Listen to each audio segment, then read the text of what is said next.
Les amis, bonjour, j'espère que vous allez bien et que tout se passe pour le mieux pour vous. On se retrouve après cette Ligue des Nations remportée par le Portugal et Cristiano Ronaldo. Je suis de retour à la maison. Désolé les amis, parce qu'en ce moment, on est avec la famille, mais j'essaye de vous faire du contenu le plus souvent possible de toute manière.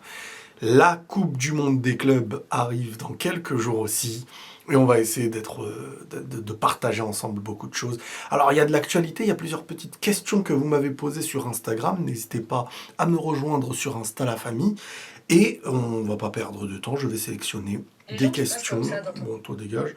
Je vais sélectionner des questions, tout simplement. Alors, que penses-tu de Nico Williams au Barça? Déjà, moi, je vous ai toujours dit, depuis l'année dernière, qu'il y a eu beaucoup de bruit autour, dans un aspect de on n'en veut pas, dans un aspect de celui de Nico Williams qui lui ne voulait pas venir ou ne pas faire d'efforts, dans un aspect de la présidence qui dit bon bah s'il n'est pas venu, c'est fini, de certains supporters comme à l'image du Real avec nous, hein, avec Mbappé, si c'est pas venu, bah le train s'est terminé, machin.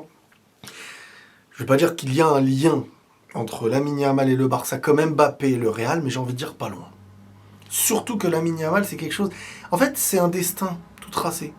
Si les moyens sont bons, si Lamine Yamal au Barça, c'est un truc qui peut se faire. Sauf si c'est un problème financier, parce que le joueur a tout et sera dans le meilleur environnement, et il convient parfaitement, exactement à l'attente qu'il y a au poste vacant côté barcelonais. Donc, Nico Williams, pote de Lamine Yamal, pote de Pedri, collègue en équipe nationale, à gauche, ça ferait deux individualités sur les côtés qui savent jouer aussi dans une équipe de possession, mais qui, quand il faut faire les différences, ils vont les faire. Bref, je le dis et je le répète, au Barça, à gauche, il n'y a pas mieux à recruter que Nico Williams dans la cohérence de tout. Et je pense qu'il veut, et je le répète, qu'il veut, et je pense que tout le monde au Barça aimerait l'avoir. Après, il y a volonté et possibilité. Tu penses quoi de l'arrivée de Huijsen au Real? Peut-il conduire à un départ de Rudiger? Non, pas encore. Pas encore, parce que pour l'instant, bah, voilà, t'as quand même Alaba qui va être au second plan. Militao, gros questionnement. Donc en gros, il te reste Rudiger, Asensio, Huijsen en valeur sûre. Maintenant, logiquement, ce Real jouera quand même à 4, je pense, progressivement, et on verra sur le long terme. Mais donc ça veut dire que tu as 2 défenseurs et un remplaçant. Et le reste, c'est que du doute. Donc tu peux pas faire virer un Rudiger qui pourrait être titulaire aux côtés d'Huijsen, tout simplement. Après, on verra pour Asensio comment ça se passera. Gilles, est-ce que tu as un maillot du Barça? Non, j'ai pas de maillot du Barça, l'ami. Ton avis sur la mauvaise performance de Yamal face au Portugal et son classement au Ballon d'Or? Moi, je pense que, en fait, comme je vous ai dit, celui qui se bat pour tout gagner et être, en fait, et mettre dans l'esprit du journaliste qu'il n'y a pas d'autre choix, ça doit être Dembélé. Lamine Yamal, c'est sur ce qu'il a fait cette saison et dans l'idée d'avoir marqué les esprits des journalistes, que même s'il rate une finale de Ligue des Nations, il n'est pas dans l'idée de se dire... Lamine Yamal, c'est pas pour les trophées, en fait, que pour moi, il pourrait être Ballon d'Or. Je dis pas que j'aurais voté pour lui. Je dis que pour moi, en connaissance de cause, oui, avec les journalistes, etc., je pense que c'est pour lui qu'ils vont voter. C'est lui qui a vraiment tapé dans leur rétine. Et que cette année, ils ne seront pas comme l'année dernière à chercher un joueur de l'ombre et la beauté du football, de la construction, avec des hashtags, ça fait plaisir d'avoir un joueur qu'on n'aurait pas nommé les autres années, voilà quoi. Cette année, ça n'aura pas lieu, hein, ce sera pas Vitinha, et pourtant Vitinha, moi je vous le dis, il mérite plus que certains qui ont eu un Ballon d'Or l'année dernière, mais bon, Vitinha cette année, quand tu regardes tout ce qu'il a pris, l'importance qu'il a dans le jeu, Ligue des Champions, Ligue des Nations, trophée avec le pays, trophée avec le club, triplé ou quadruplé ou quintuplé possible, bref, c'est incroyable. Beaucoup de joueurs du PSG sont en train de marquer des points dans la progression, dans la note au Ballon d'Or, mais Lamine Yamal, je veux dire, son match contre le Portugal, oui, c'est l'un des matchs où au plus haut niveau, on l'a vraiment senti en difficulté, qui s'est quand même fait éteindre en termes d'individualité. On a senti que pour une fois, son vis-à-vis, son adversaire, aura été supérieur sur le match. Et ça fait plaisir à voir parce que ça donne de l'enjeu. Et même pour lui, comme je vous ai dit, c'est un gars qui était sur son nuage. Il parlait, tout se passait, machin, il était dans sa bulle. Et c'est un génie qui marchait sur un nuage, qui volait, qui était au-dessus de tout. Et là, en fait, on va le retrouver dans une idée de « Ok, j'ai perdu l'autre fois en demi, cette fois. Mais en demi, quand il a perdu, il était quand même au-dessus dans plein d'aspects. Là, sur ce match-là, il perd, mais il doit avoir au fond de lui ce truc de... Parce que l'élimination contre l'Inter, c'est peut-être même le match qui pourrait lui donner le ballon d'or, en fait. Pour vous dire, donc, dans son esprit, il a une satisfaction individuelle et il a une déception collective. Là, le problème, c'est qu'il a les deux. Déception collective, déception individuelle, et au-delà de ça, c'est un trophée direct qui était en jeu pour la nation, et ça aurait marqué des points, bien sûr, pour Lamine Yamal, mais c'est pas ce qui lui retirerait le ballon d'or, parce que Lamine Yamal, c'est sur l'aspect individuel et ce qu'il a procuré. Dembélé, si Dembélé ne prend pas de Ligue des Champions, le débat Dembélé au ballon d'or n'aurait pas existé. Donc c'est vraiment sur la question de Lamine Yamal, c'est sur la question d'avoir marqué les esprits, que pour moi les journalistes vont se tourner vers lui, là où Dembélé doit tout prendre. Il aurait dû prendre Ligue des Nations, Ligue des Champions, Ligue des machins, pour qu'en fait on se dise, bon, il n'y a pas le choix. Et c'est injuste. Et ça, je peux le concevoir. Mais bon, c'est pas moi qui vote. Si c'était moi je lâche un ballon d'or à Dembélé sans aucune galère, sans aucun problème. Salam, pour toi, quelle compétition internationale se situe à quelle compétition internationale se situe la Ligue des Nations en niveau? En niveau, dans le dernier carré, c'est du niveau de l'Euro. Hein. Peut-être avec, allez, on va dire moins d'intensité, parce que... pas encore un trophée qu'on met en avant comme les autres, comme la Ligue des... comme la Coupe du Monde ou l'Euro. Mais, dans un dernier carré, la satisfaction de faire gagner... Vous savez, j'ai vu des mecs m'envoyer des messages. Ronaldo pleure pour la Ligue des Nations. Mais les gars, t'as 40 ans, après une carrière comme lui, dans une saison où il n'avait pas gagné quelque chose, lui qui est toujours compétitif dans sa tête, qui ramène un trophée à son pays, qui rend son pays heureux, de le voir ramener un nouveau trophée, là où avant lui, il y avait 0 trophée, maintenant il y en a 3 pour le pays, 1 euro, 2 Ligues des Nations, et un gars qui pleure à 40 ans pour ça, mais c'est plus qu'honorable. Les gars, vous pleurez quand vous ramenez une bonne note à la maison. Enfin, je veux dire, à un moment donné, faut respecter. C'est un trophée que tu ramènes à... Qu'il ait l'importance ou pas de la Ligue des Champions, c'est un trophée où tu bats l'Allemagne, où tu bats l'Espagne. Combien de trophées tu bats d'aussi grosses équipes? Tu peux gagner 1 euro parfois sans avoir joué ces équipes-là. Alors oui, ce trophée n'a pas la même importance. Le sujet n'est pas l'importance que le trophée a, mais ce que toi, tu fais dans ta sincérité pour ton pays. Et on parle pas de Cristiano Ronaldo qui vient d'emporter son premier trophée et qui pleure pour son premier trophée. C'est qu'il y a une histoire avec lui. C'est qu'il y a un passif. C'est qu'il est heureux de donner à son pays là où il a subi. Et il le voyait et il le sentait. Parce que quand Ronaldo rate ses matchs en Ligue des Nations, on se dit « Eh mais attends, Ronaldo, c'est compliqué, t'as plus ta place à l'Euro, t'as plus ta place avec le Portugal, t'as plus ta place machin. » Il quittait, peut-être dans son esprit, c'était la dernière fois qu'il quittait son pays au foot, à la Coupe du Monde 2000, je sais plus combien, là, la dernière, contre le Maroc. Et là, il se dit « Non, je reviens et je reporte un trophée et mon pays est heureux. » Tu gagnes une Kings League, certains, ça peut être le plus beau jour sportif de leur vie. Là, il gagne un trophée mondialement vu et gagné et offert à son pays, contre l'équipe d'Espagne. Il a battu ces 2 équipes aussi contre qui il était toujours en complication et en difficulté. Donc c'est un épanouissement. Vous arrêtez à c'est fini, c'est nul, c'est pas bien, c'est nul, c'est pas bien. Mais il y a des aboutissements. Là, on parle d'aboutissement. On parle pas d'un joueur, s'il a rien gagné et il pleure parce qu'il a gagné un truc. On parle d'un joueur qui a presque tout gagné, il lui reste une Coupe du Monde. Sinon, c'est l'un des meilleurs joueurs de l'histoire. Il a 5 ballons d'or. Il a 5 Ligues des Champions. Doucement. Respectez. Vous êtes irrespectueux de ce genre de légende. Vous n'aimez pas le football. Vous le trahissez. Tu penses quoi de la réaction de Lamine Yamal face au Portugal? Salut, Lamine Yamal a-t-il un problème d'ego? Voilà, je vois que ça tourne autour de Lamine Yamal. Donc on va revenir un petit peu autour de Lamine Yamal. On m'a envoyé beaucoup de choses. Alors, Lamine Yamal est un jeune de 17 ans qui est dans un monde d'adultes et avec une gloire exceptionnelle. Parce qu'il est en train de vivre un truc que... Je sais pas qui à 17 ans, hormis peut-être les Justin Bieber, etc. à une époque, vivait, tu vois, à cet âge-là. Donc on a un joueur qui aura des failles. Hein. Forcément, il va avoir des failles, hein, que ce soit sportive ou en communication. Et il n'est pas mauvais dans la communication et tout, mais forcément. Regardez, je vais vous faire un titre de comparaison. Vinicius, c'est quand il a commencé à être parmi les meilleurs joueurs du monde, si ce n'est le meilleur joueur du monde de l'année dernière, qu'il a commencé, que ça a vraiment tapé fort sur lui. Plus un adversaire peut te prendre une gloire, une supériorité, plus tu cherches des failles. On a cherché des poux à Messi, à Ronaldo, et on leur cherche des poux encore aujourd'hui. Mais vous pensez quoi? Vini, Yamal et tous les autres, ils morflent dès que tu deviens fort. Et en plus que tu as des éléments qui peuvent attiser inconsciemment parfois même de la haine, de la jalousie, etc. L'adversaire se comportera, voilà. Moi j'aime pas ce comportement, vous me connaissez, mais c'est la réalité. Le domaine, voilà, ça va taper sur l'autre. Si cette même personne était chez toi, tu le défendrais. Moi, j'essaie d'avoir un état d'esprit où, qu'elle soit chez moi ou chez l'autre, j'essaie d'avoir un recul qui me permet de me dire ça c'est bien, ça c'est pas bien. Lamine Yamal a des torts aussi, hein. Des mauvais comportements, des choses parfois négatives. Moi, je demande une chose, que ce soit côté Real ou côté Barça. Si vous avez voulu défendre Vini, il faut défendre Yamal. Si vous avez voulu descendre et insulter Vini parce que gna gna gna machin, vous n'avez pas le droit de vanter Yamal. Mais c'est pas la même chose. Des fois dans les Vini, il a déjà poussé un mec, Messi aussi. Ouais, mais l'autre avec l'arbitrage, Alba, Suarez. Donc vous avez été dur. En fait, c'est pas vrai. En vrai, le vrai débat, c'est on n'aime pas l'autre.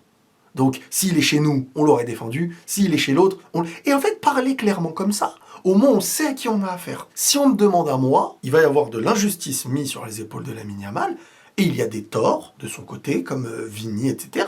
Lamine Yamal qui, Ronaldo va pour lui serrer la main, genre limite, mauvaise réaction. Mais c'est pas la fin du monde. Vous voyez, il est jeune, il a 17 ans. Alors, on me dira, ouais, mais il parle beaucoup. C'est vrai. Et ça lui retombe dessus. Mais il va pas en mourir. Et ça lui fait sa gloire. Et ça rajoute des zéros à son contrat. Il sait très bien ce qu'il fait. Et ça n'a pas l'air de l'impacter pour l'instant. Donc à partir du moment où si pour un Barcelonais, Lamine Yamal n'est pas quelque chose qui est pénalisant, bah qu'il continue. Si c'est un point fort pour lui et les siens. Tout comme je disais pour Vinicius, tant qu'il n'énerve que les autres et qu'il ne pénalise pas les siens, moi il n'y a pas de galère. Donc vous découvrez le monde, certains. Vous découvrez l'arrogance, le trash talk. Ces gens-là ne sont pas là pour être vos copains. Ces gens-là sont dans une équipe et ont un intérêt, détruire l'autre. Maintenant, oui, hors foot, il y a une part de fair play qu'il faut avoir. Une part de certaines choses. Mais encore, si le gars n'a pas envie de l'être, si le gars a envie d'être arrogant, si le gars... Bah c'est comme ça. Mais juste, soit faut assumer que c'est du pur clubisme et quand c'est avec nous, on défend, quand c'est les autres, on attaque, et là je parle côté Real et côté Barça, soit on cherche à être juste, ou injuste, bref, je me suis embrouillé, vous m'avez compris. Donc voilà, moi j'ai pas à dire, ah lui c'est méchant, lui... Lamine Yamal a une personnalité, il se développe dans ça, il y a le revers de ça, parce que parfois il va parler et il va perdre, et il va manger, et il va morfler, il a morflé, mais il va se relever. Tout comme si Vini fait le mec qui parle, et il s'agite, et machin, et si ça va pour lui, c'est bien, il pourra lever les épaules, si ça va contre lui, et ben il va morfler. Et demain tu passes à autre chose, le match d'après c'est fini, c'est ça le foot. Maintenant, moi, individuellement, bah, c'est la vie, c'est le football, les gars. Moi, j'ai vu ça, c'est pas le premier que je vois, j'en ai vu plein, j'en connais personnellement des gars, c'est des potes à moi. Bah, ils ont parfois dans le foot, truc à cet esprit arrogant, truc d'assurance, et quand ils perdent, ça fait partie de la vie, c'est des personnalités, et voilà, on fait avec tout ça. Maintenant, vu qu'on est dans l'ère des réseaux, du jugement quotidien, de lui c'est gentil, lui c'est détestable. L'année dernière, je vous ai dit quoi, les gars? Ça existe depuis toujours, ça. Et maintenant, bah, au Barça, il commence à avoir un mec qui devient, entre guillemets, détestable des autres. Mais vous, le Barcelonais, vous n'allez pas le ressentir. Comme moi, je le ressentais pas par Vini parce qu'il était avec moi. Tout comme vous, que Lamine Yamal est avec vous. Mais si vous aviez été ailleurs, vous aurez dit, oh, mais ça, il devient détestable, celui-là. C'est une étude psychologique, là, c'est plus une étude d'analyse football que vous me demandez. Explique-moi la haine et l'acharnement envers Lamine Yamal. Alors, par contre, les frérots du Barça, vous n'avez pas le droit de venir me demander de défendre un harcèlement si quand moi je vous demande de ne pas harceler, vous me dites harcèlement Ter Stegen, vu qu'on n'en veut plus dans l'équipe, pas de problème. Harcèlement Lamine Yamal, vu qu'on l'aime bien et qu'il est fort, ah là par contre c'est du harcèlement. Et on combat tous les harcèlements, on les combat pas. Donc si Lamine Yamal subit du harcèlement, moi je suis à 100% avec lui. J'avais partagé, quand il avait subi du racisme de la part du public du Bernabéu à un moment donné, de certaines personnes du public du Bernabéu, et il y a eu là les gars, ils ont eu leur peine, ça a été vu en ligne. 100% avec lui, quand c'était Baldé, il n'y a pas de galère, mais quand c'est Ter Stegen aussi. Parce que vous, en fait, vous vivez que sur l'aspect sportif. C'est ça aussi le problème. Vous pensez que si vous faites pas d'hashtag, les gens d'au-dessus ne le voient pas. Ça fait des années qu'on parle de plus en plus du gardien côté Barcelone. Ils ont ramené un joueur en prêt. Donc il y a quelque chose qui se prépare. L'animosité, le sans pitié, et il n'y en a pas un pour rattraper l'autre parfois, ça me désole. C'est du harcèlement. C'est du harcèlement, les gars. Malheureusement. Et on m'a sorti l'exemple, l'autre fois que j'ai dit ça, j'en profite aussi, on m'a dit, ouais mais Vasquez, machin, je suis désolé, Vasquez, on sait tous qu'il va partir et regardez comment il s'est fait applaudir sur la fin, dans une saison blanche. T'as le droit de dire on veut que ce gardien-là, ça y est, c'est fini, comme avec Ancelotti, comme vous l'avez déjà fait avec d'autres joueurs. Mais cette facilité, ouais, allez, dégage, ouais, hashtag, allez, out, dégage. Parce que c'est la même chose, hein, dire Ter Stegen out, c'est comme si tous les supporters de Barça se mettaient ensemble pour dire dégage, dégage, dégage, dégage, dégage. Le gars a une famille, le gars a apporté au club, le gars était le dernier meilleur joueur de votre club en termes de titres individuels en Liga. Il vous a sauvé en Coupe du Roi, dans des pénaltys sauvés, machin. Le minimum, c'est tout simplement de dire c'est fini, il a fait ce qu'il pouvait, merci pour tout, mais aujourd'hui c'est plus possible. Mais là, t'imagines, t'as joué pour un club autant d'années, t'as su faire lever les foules, t'as su gagner avec eux, t'as su être l'un des meilleurs, parce qu'avec Messi, à un moment donné, c'était les deux. Hein. Il y avait Messi et Ter Stegen qui sauvaient la baraque. Et tu te retrouves aujourd'hui à être rejeté comme un vulgaire tapis. C'est indéfendable. Si tu cherches à défendre ça, alors ne défends pas les autres harcèlements. C'est tout ce que j'ai à dire. Que penses-tu de Ryan Cherki à City? Franchement, impatient. Je vous dis, la nouvelle ère du foot là, qui arrive. Là. L'année prochaine, on est sur la nouvelle ère du foot. Énorme, énorme. Impatient de voir ce qu'il va devenir. Lui. Dans la possibilité de faire sortir son génie. Et tu vois, c'est un joyau qui est travaillé. Quoi. Tu crois que Rafinha peut croire au Ballon d'Or? Ça devient dur parce que même dans son équipe, en fait, ça y est, Lamine Yamal est passé devant, là, médiatiquement et tout, on l'a vu. Il a dû le comprendre. Donc là, ça va être compliqué pour lui. Mais saison exceptionnelle, et élu meilleur joueur de la Liga. Hein. Franchement, bravo. Saison exceptionnelle de sa part. Qui mérite le Ballon d'Or? Alors, là, la question, je vais répondre à la question. Mérité. C'est-à-dire qu'un mérite, il y en a toujours plusieurs. L'année dernière, pour moi... T'as le trio madrilène, Bellingham, Vinicius, Carvajal.